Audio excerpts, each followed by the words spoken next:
اور ایسے لوگ کبھی کامیاب نہیں ہوتے، صرف مذاق ہی اڑاتے رہ جاتے ہیں۔ اچھا پھر کیا ہوا؟ طاہر نے بات آگے بڑھائی۔ اتنی دیر میں ہماری ریس کا کمپٹیشن شروع ہو گیا۔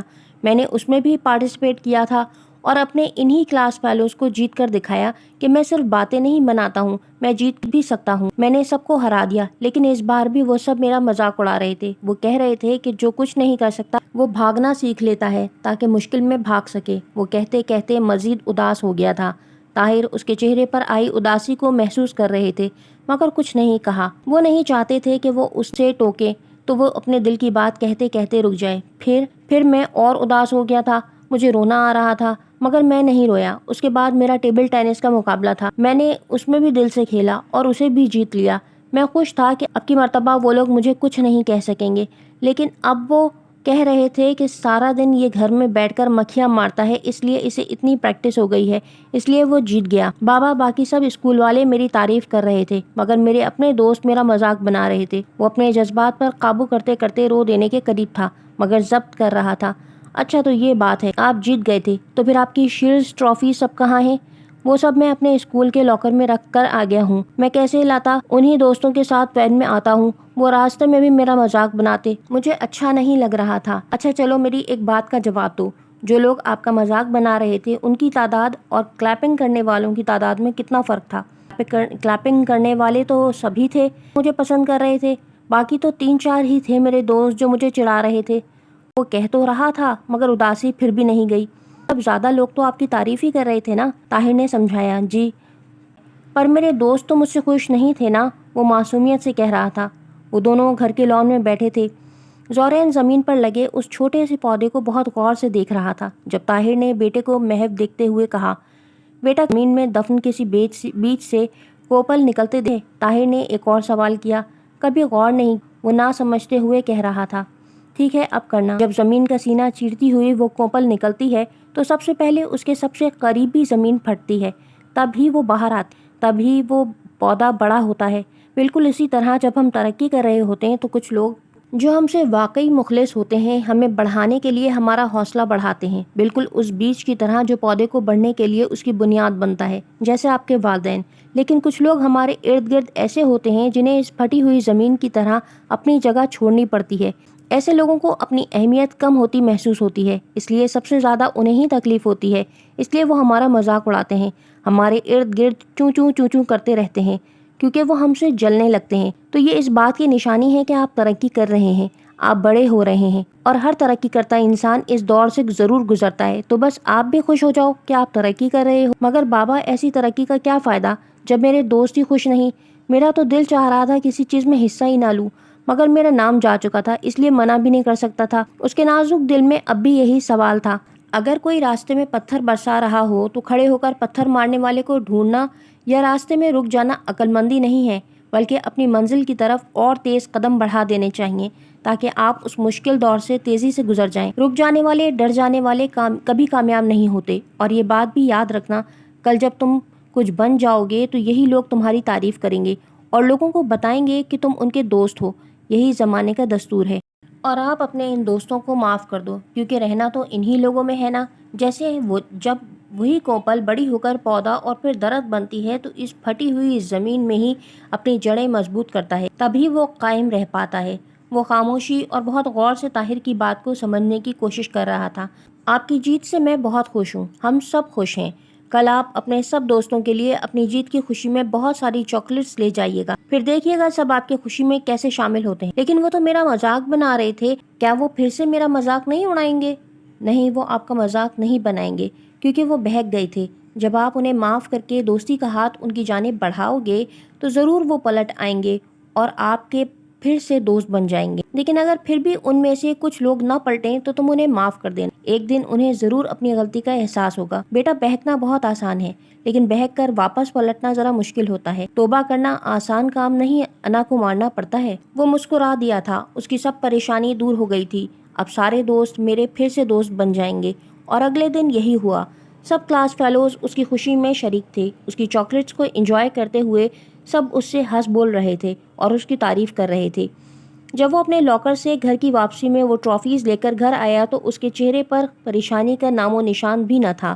وہ ہمیشہ کی طرح حشاش بشاش تھا۔